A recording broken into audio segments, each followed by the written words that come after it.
Bonjour à tous, j'espère que vous allez bien, bienvenue dans cette nouvelle vidéo blabla. Et je vous retrouve aujourd'hui avec l'envie de vous parler développement personnel parce que pour le moment je suis en plein dedans. Je fais beaucoup de recherches par rapport à ça et j'essaye vraiment de faire un gros travail sur moi-même. Je pense que j'en avais un petit peu parlé dans la vidéo blabla précédente. Voilà, ce début d'année 2020 est marqué surtout par ça et je pense que les prochaines semaines, voire peut-être même les prochains mois vont tourner autour de mon développement à moi. J'ai décidé d'être un peu plus égoïste parce que je me suis rendu compte que je me sacrifiais beaucoup trop pour les autres et finalement en fait ça m'apporte rien. Aucun bonheur et que des emmerdes et voilà, rien de positif. Donc je me suis dit que voilà, maintenant je vais vivre pour moi et surtout me concentrer sur moi. Alors évidemment j'ai des enfants et mes enfants resteront toujours ma priorité, le centre de ma vie parce que voilà, mes enfants... je suis une mère avant tout et voilà, je sais que tout le monde ne voit pas les choses comme ça, mais pour moi, le fait d'avoir décidé de faire des enfants, eux ils n'ont pas demandé à venir au monde, donc je me dois d'être là pour eux et de les faire passer en priorité. Et de toute façon c'est ce qui me rend heureuse et c'est ce que je sais devoir faire dans mon cœur, c'est ce que mon cœur me dit. Donc voilà, au-delà du fait que mes enfants passeront avant mes propres besoins à moi, pour le reste, voilà, je me suis rendu compte de ça, qu'il fallait que je me concentre un peu plus sur moi-même. Et donc du coup, en fait, j'ai démarré cette année avec la lecture d'un livre, donc je vous en parlais dans la précédente vidéo, donc qui est le livre Wake Up de Christine Lewicki. C'est celle qui a écrit le best-seller J'arrête de râler. Alors je n'ai personnellement pas lu ce livre là, J'arrête de râler, mais clairement je vais me le procurer après avoir lu celui-ci parce que j'accroche vraiment beaucoup avec cette personne. J'ai lu déjà beaucoup de livres de développement personnel, voilà, je suis assez familière avec ça et j'ai souvent en fait la sensation que les personnes qui écrivent sur le développement personnel se sentent un peu supérieures aux autres. Je sais pas trop comment expliquer, ou prennent vraiment un rôle de mentor, de personne à écouter. Ou je sais que par exemple dans le Miracle Morning, qui est très bien, j'avais pas aimé le fait que j'avais l'impression que la personne qui s'exprimait était en train de nous vendre un show à l'américaine et vraiment j'ai beaucoup de mal avec ça. Ici en fait l'écrivaine, donc elle vit aux États-Unis, enfin en tout cas elle vivait aux États-Unis, je ne sais pas où elle vit maintenant, mais elle a vécu, en tout cas quand elle a lu le livre, je pense que ça fait 10 ans qu'elle était aux États-Unis, mais elle est française à la base. Et j'ai vraiment... Est-ce que c'est le fait qu'elle est française à la base ou que c'est une femme? Parce que d'habitude, enfin c'est la première fois que je lis un livre de développement personnel écrit par une femme. J'ai l'impression qu'il y a beaucoup moins de vantardise et de show en fait, de vouloir à tout prix démontrer que sa vérité est en fait celle qu'on devrait tous suivre. Ou...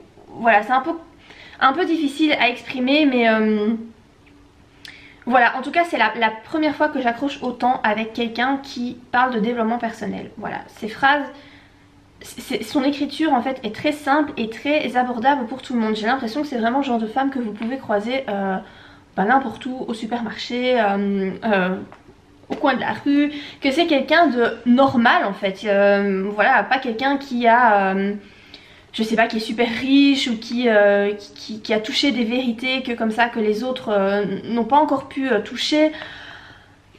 Et voilà, le sentiment que j'ai par rapport à cette écrivaine est vraiment très positif et du coup en fait ce qu'elle exprime dans son livre, moi ça me percute et comme je vous dis c'est peut-être parce que c'est une femme, hein, je sais pas du tout.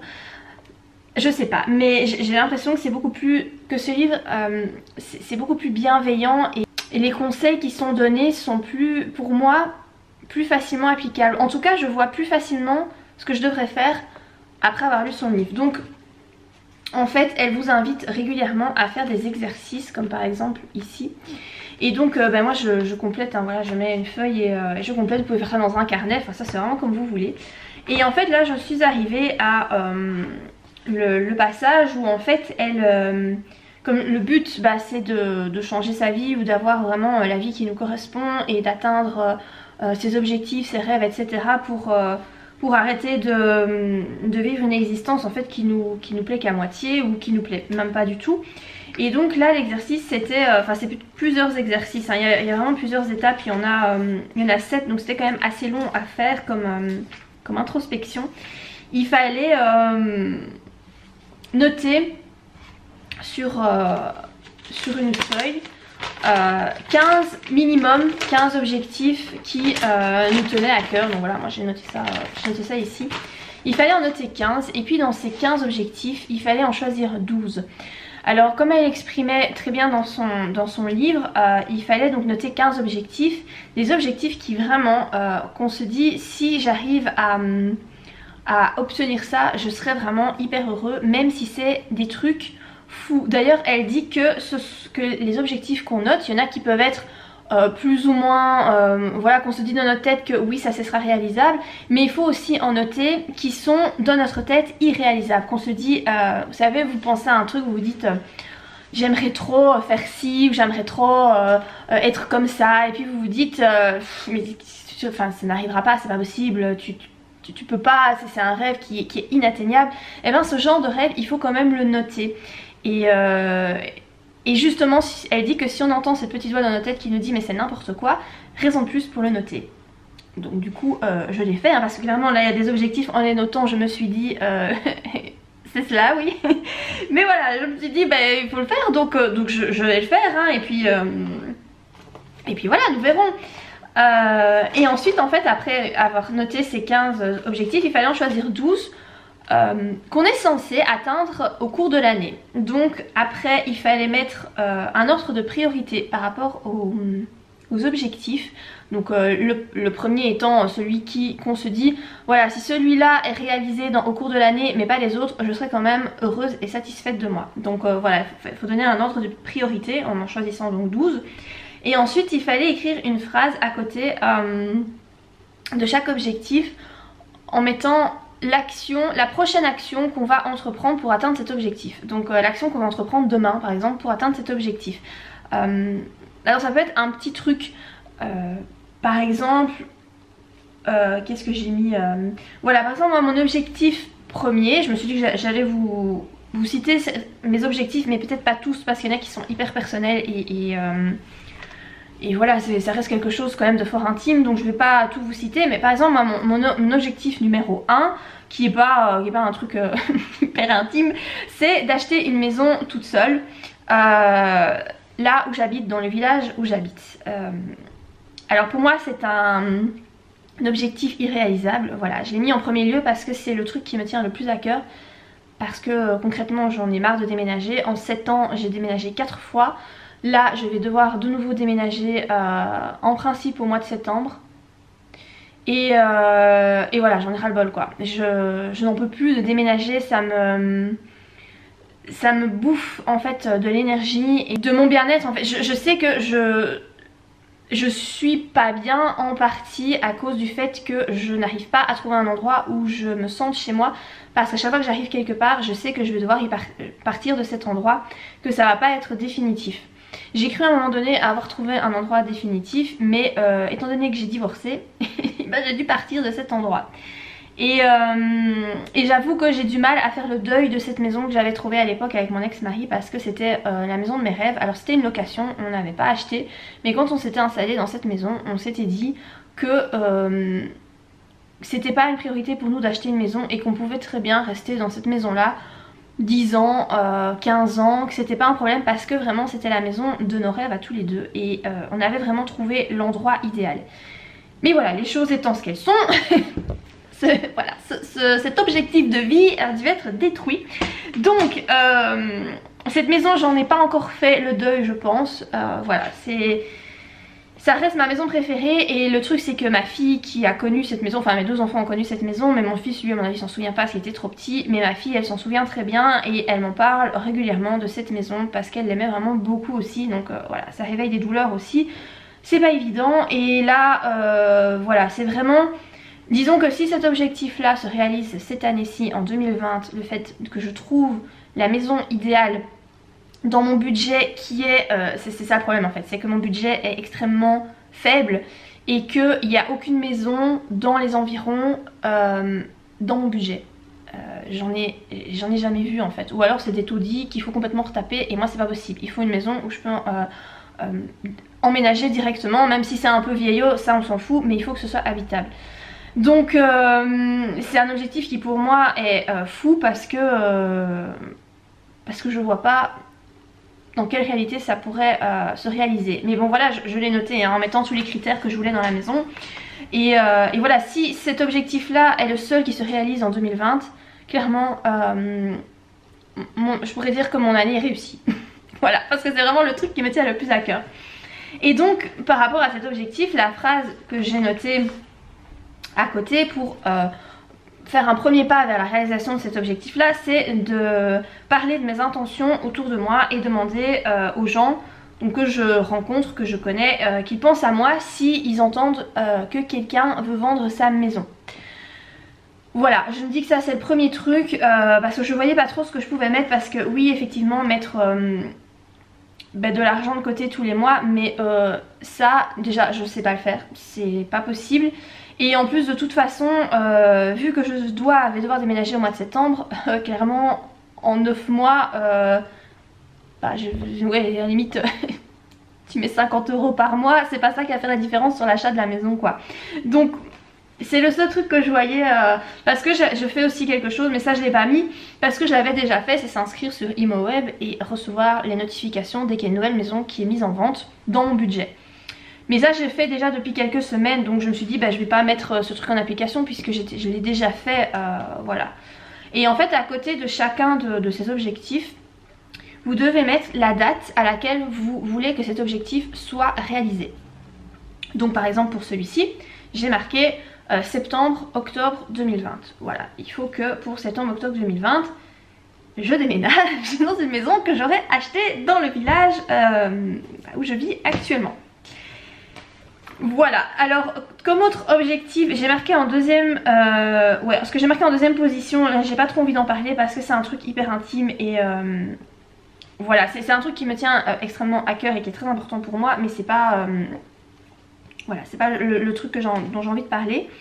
Il y avait aussi un truc, parce qu'en fait à la base j'en avais trouvé que 14 d'objectifs, j'en avais pas trouvé 15, j'arrivais pas à trouver. Et en fait c'est hier soir, je me suis rendu compte qu'il y avait j'avais mis des objectifs pour plein de domaines sauf pour le développement personnel. Étonnamment hein, je n'avais rien mis et je me suis rendu compte hier soir, et en fait du coup j'en ai rajouté un par rapport au développement personnel, mais celui-là du coup comme il a été rajouté après il se retrouve en dernière position, mais je pense que par ordre de priorité il est quand même je dirais en troisième position. Et donc cet objectif là par rapport au développement personnel cette année-ci, mon objectif c'est de me respecter et de m'estimer, parce que je constate que j'ai un sérieux problème avec ça.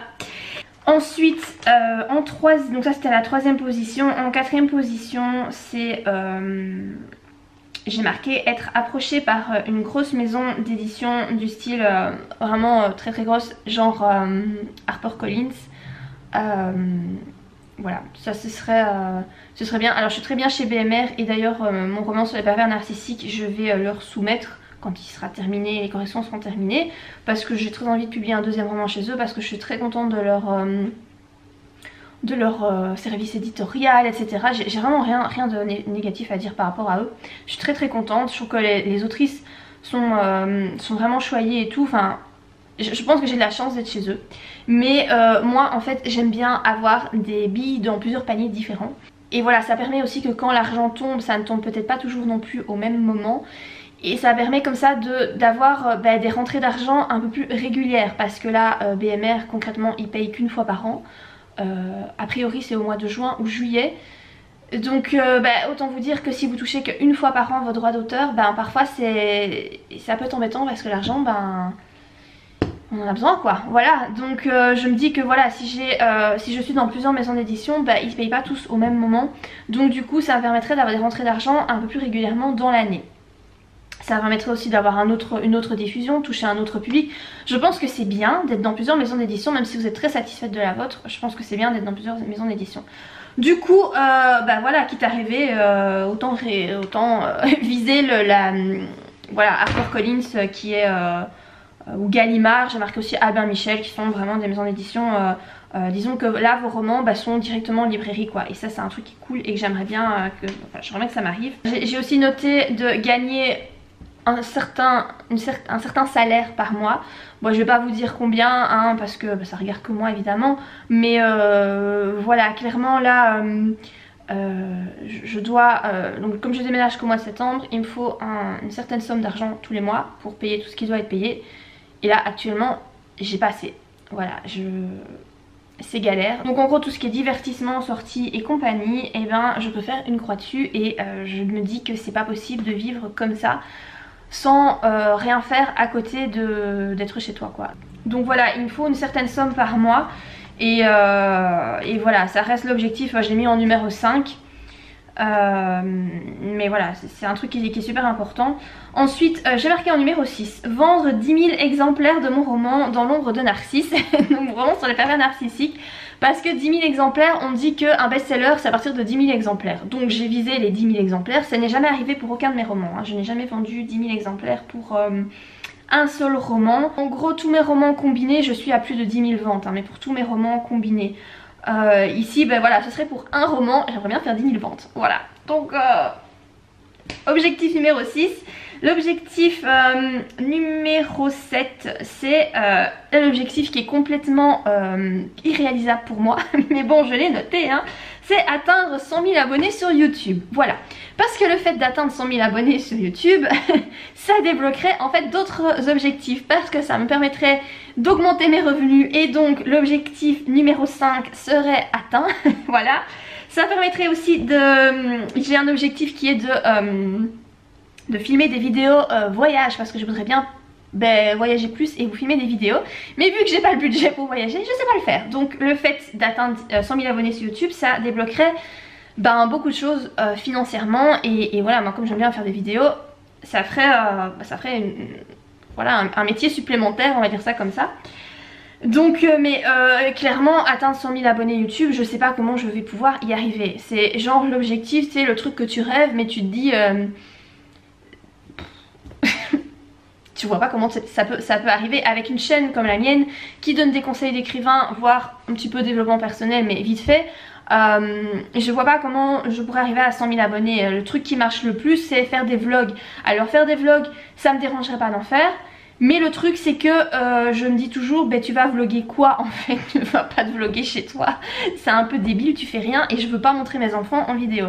Mes enfants sont tout le temps avec moi hein. Voilà, j'ai la garde exclusive, donc il est hors de question que mes enfants apparaissent en vidéo. Bon, si on les voit passer vite fait comme ça dans la vidéo je m'en fous, mais je veux dire, moi je vais pas commencer à faire des vidéos genre les chaînes de Baby Chou Family ou de Ellie Rose, des chaînes que j'aime beaucoup et que je regarde. Ici là aussi j'aime beaucoup ces chaînes là, mais moi c'est pas du tout ça que je veux faire, je veux pas montrer mes enfants. Donc voilà, je ne sais pas comment je vais pouvoir y arriver, mais le but n'est pas de savoir comment on va y arriver, le but c'est d'écrire ses objectifs. Donc voilà, moi en fait j'ai écrit cet objectif là. Qu'est-ce que j'ai encore écrit? 8e objectif, ouais, j'ai marqué publier 2 romans cette année. Donc là, Dans l'ombre de Narcisse, je suis certaine qu'il sera publié en 2020. Là, je suis déterminée et tout, je sais qu'il sera bientôt corrigé. Si ça passe pas chez BMR, je trouverai une autre maison d'édition, il n'y a pas de souci. Je sais que je vais y arriver. Et je voudrais bien en publier un 2e qui n'est pas encore écrit et dont je n'ai même pas encore forcément une idée très précise. Donc voilà. Voilà, peut-être, en tout cas c'est parti des objectifs. Le 8e que j'ai écrit, donc non c'était 8e. Le 9e c'était ouais, partir une semaine dans le sud de la France, dans un camping 5 étoiles avec mes enfants et ma maman. Parce que c'est important pour moi d'offrir des vacances à mes enfants, mais clairement je sais pas du tout comment je vais pouvoir payer ça cette année-ci. Mais pour autant je voudrais bien leur offrir une semaine de vacances, vous savez, genre dans un camping avec des toboggans, plein de chouettes trucs.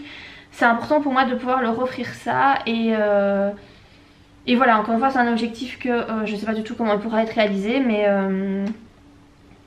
voilà, ça fait partie des objectifs. Qu'est-ce que j'ai encore écrit d'autres?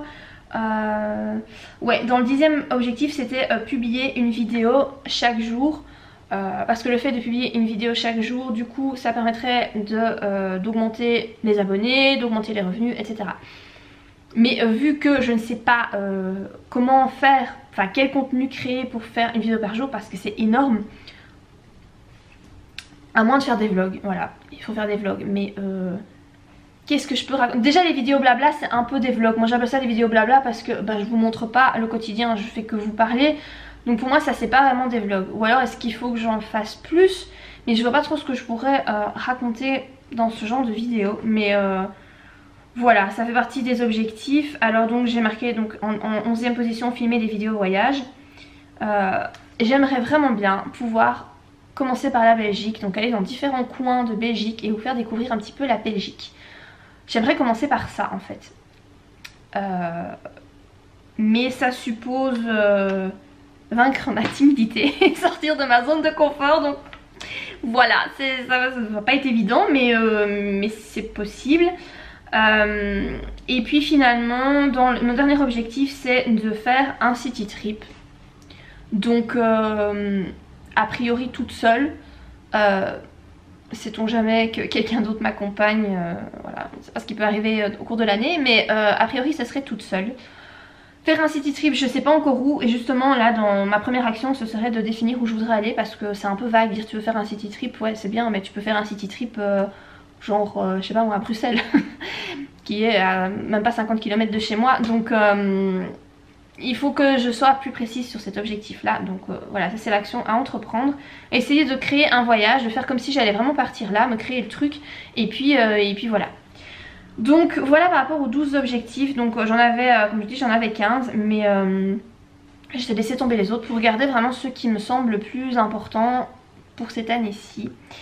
Et après en fait il fallait écrire une phrase afin que je puisse atteindre mes objectifs de folie, je vais devoir, et il fallait en fait écrire ce qu'on allait devoir faire comme travail sur nous-mêmes, donc personnellement. Donc exemple, moi j'ai marqué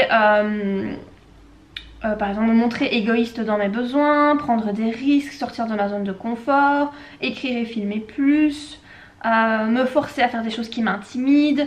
Voilà, ce genre de choses. Ça c'était l'étape, je sais plus, je me suis arrêtée hier par rapport à ça, par rapport à cette étape là. Et alors en fait il y avait encore une étape, c'était qu'il fallait faire un espèce de vision board, je pense que ça s'appelle comme ça. Enfin il faut écrire en fait ses objectifs partout. Mais je vois après que en fait le chapitre d'après c'est créer votre tableau de vision. Donc ça c'est un truc dont j'ai souvent entendu parler, de créer un vision board ou tableau de vision. C'était un truc qui revient très souvent dans le développement personnel, dans les conférences, dans les vidéos, etc. Je connais ce truc là, mais je l'ai jamais fait parce que j'ai jamais eu l'occasion, parce que je trouve que quand tu veux faire ce genre de truc, un tableau comme ça de visualisation, enfin moi je me vois mal afficher ça dans mon salon quoi, ou une pièce que tout le monde utilise, ou tous les gens avec qui je vis, ou même les gens qui viennent chez moi me rendre visite. J'ai pas envie que les gens voient ça parce que je trouve que c'est super intime.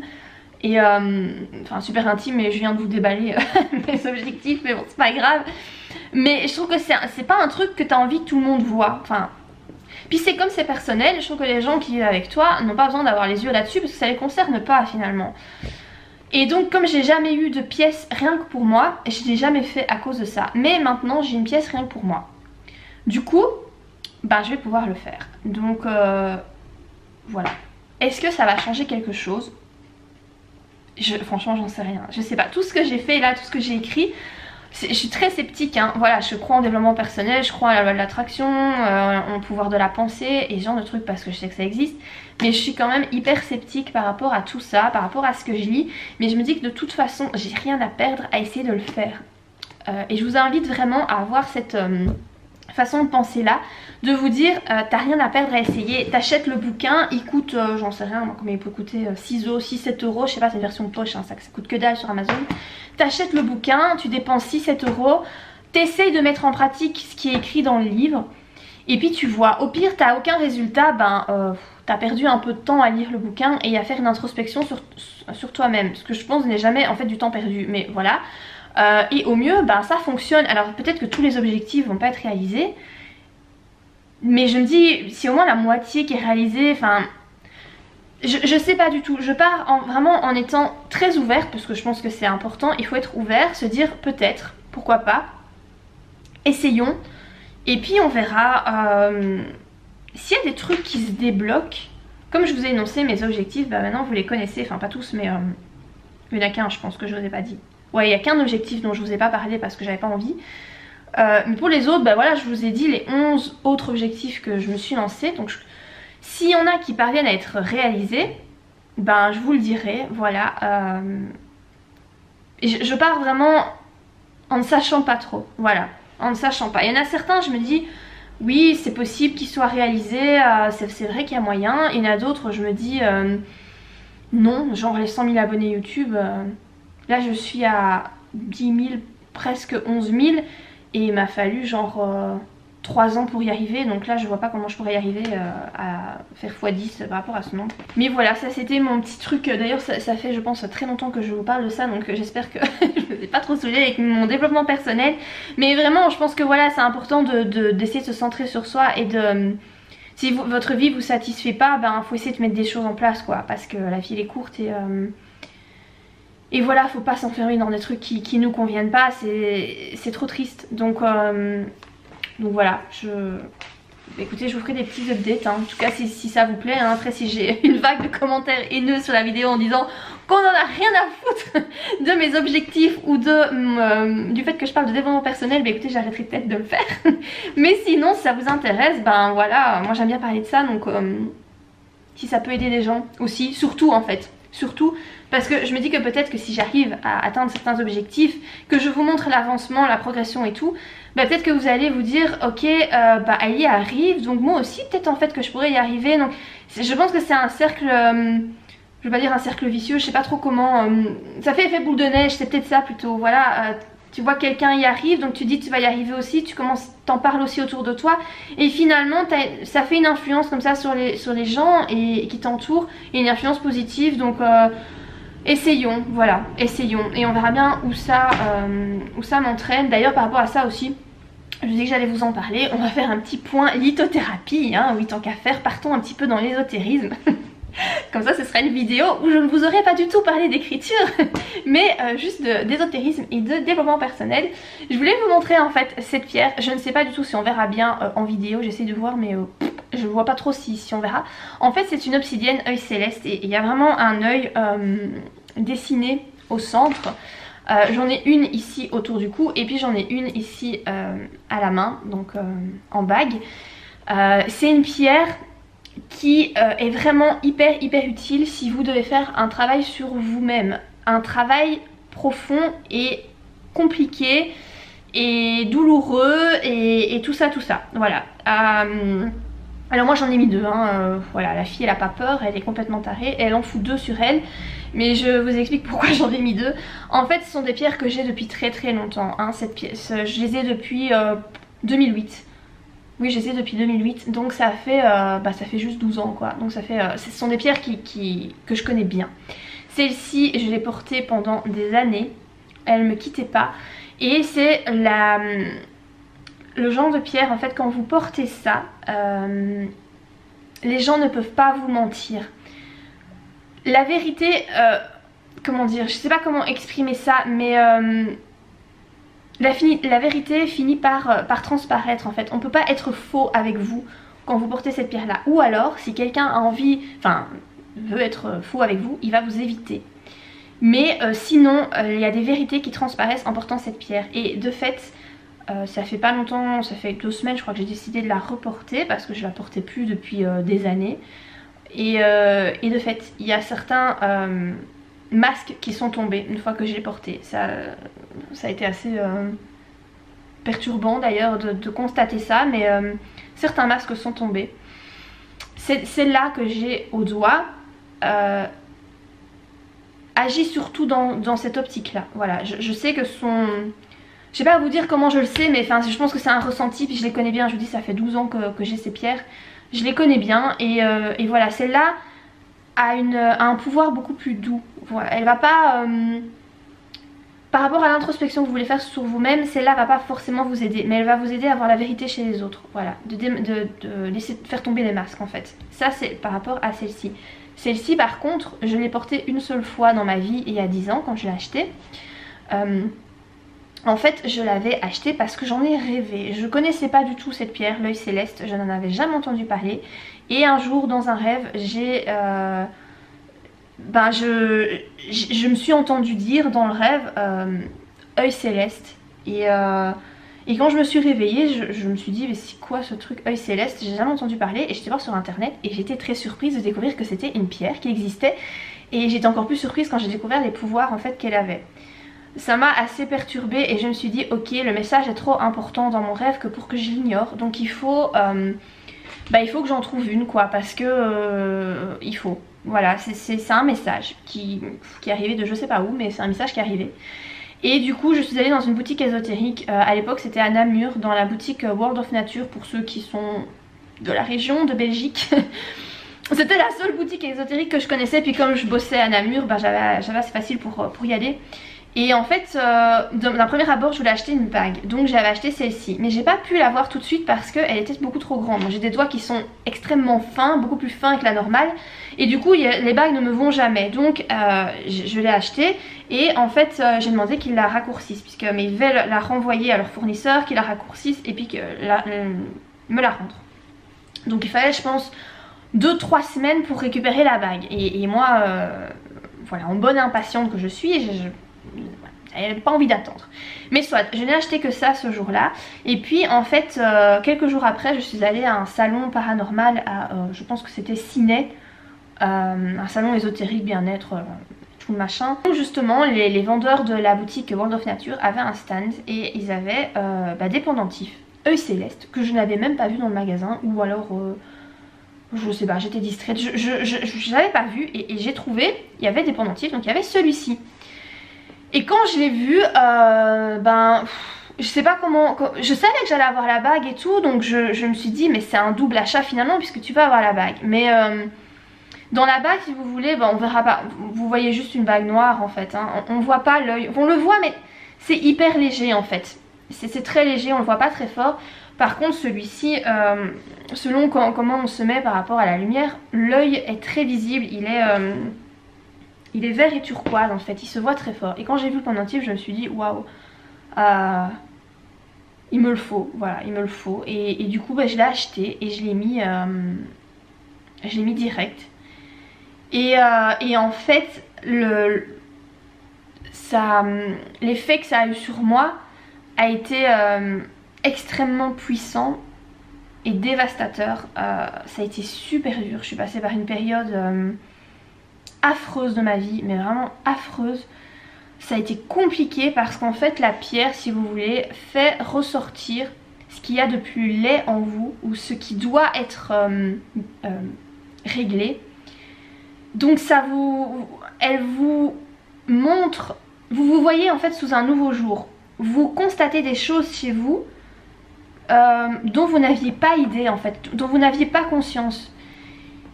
Et donc cette partie là forcément c'est dur quoi, parce que vous vous rendez compte de certains problèmes que vous avez et vous vous dites mais c'est pas moi, c'est pas possible, et pourtant si. Mais ce qui est bien, passer ça, hein, voilà, ces instants de désespoir, de dépression, parce que c'est vraiment ça, elle vous aide à régler le problème. Et je peux vous dire qu'effectivement elle aide. Je suis passée par une période affreuse, mais vraiment affreuse. Et ensuite, en fait, ça s'est réglé. Donc c'était des problèmes, comment je peux dire ça moi, psychologiques. Enfin c'est pas psychologique, mais c'est par rapport à ma personnalité quoi, hein. C'est vraiment ce genre de soucis, des manques que vous avez en vous, des blessures, ce genre de trucs. Et en fait elle m'a complètement aidée à régler ça. Ça s'est réglé assez facilement, je sais pas, c'est ma façon de penser en fait. J'ai eu une prise de conscience sur ce truc là à l'époque, et en fait le problème s'est réglé mais de lui-même facilement, et ce problème là dont je n'avais pas conscience, parce que j'avais vraiment pas conscience de ce truc là, n'est plus jamais réapparu. Il a vraiment été guéri définitivement, donc il y a 12 ans de ça, c'est plus jamais réapparu ce truc là. Et du coup j'ai été, je vous avoue, assez effrayée par son pouvoir, parce que j'ai vraiment senti que ça venait d'elle, vraiment.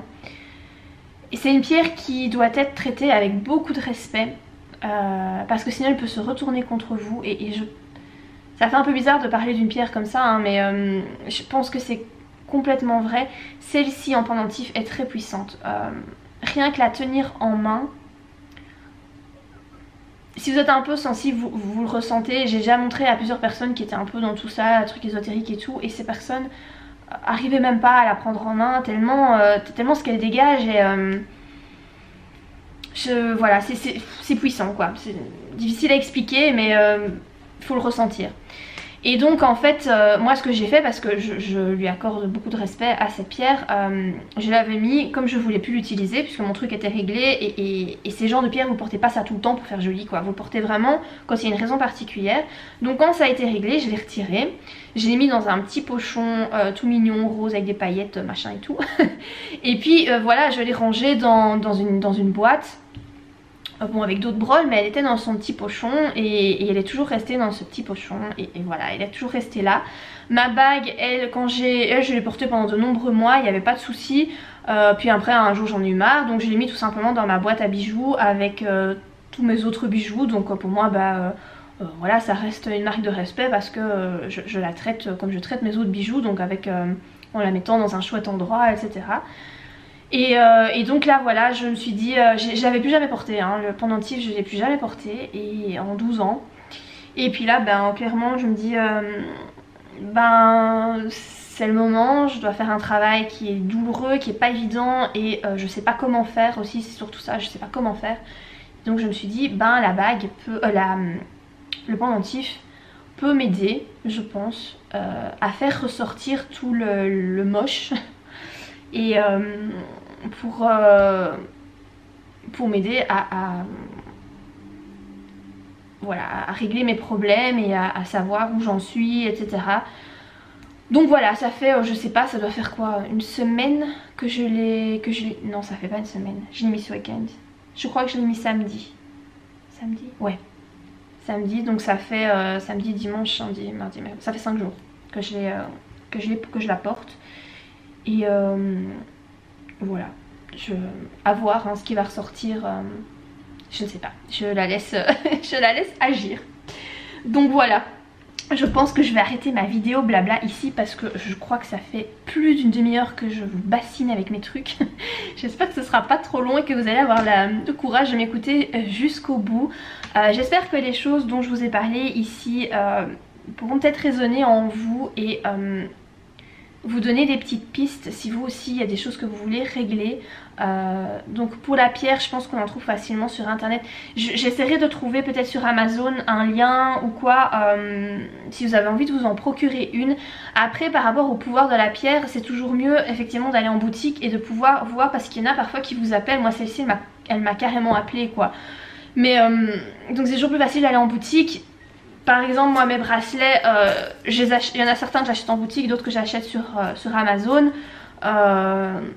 Ça dépend, on va dire ça dépend du travail que vous avez envie de faire. Ça c'est une pierre qui est quand même particulière et c'est peut-être mieux d'aller en boutique pour choisir vraiment celle qui va pouvoir vous aider vous pour faire votre travail. Voilà. Donc si vous avez des questions par rapport à tout ça, en sachant que je ne suis pas une pro en lithothérapie, ni en ésotérisme, ni en développement personnel, mais que j'apprends tous les jours. Et j'essaye de toucher un peu à tout et de pouvoir élargir mes connaissances. Mais si vous avez des questions, n'hésitez pas, j'essaierai d'y répondre si je peux. Voilà, j'espère que la vidéo vous a plu. C'est le cas, n'oubliez pas de la liker et moi je vous dis à très bientôt pour de prochaines vidéos. Bye.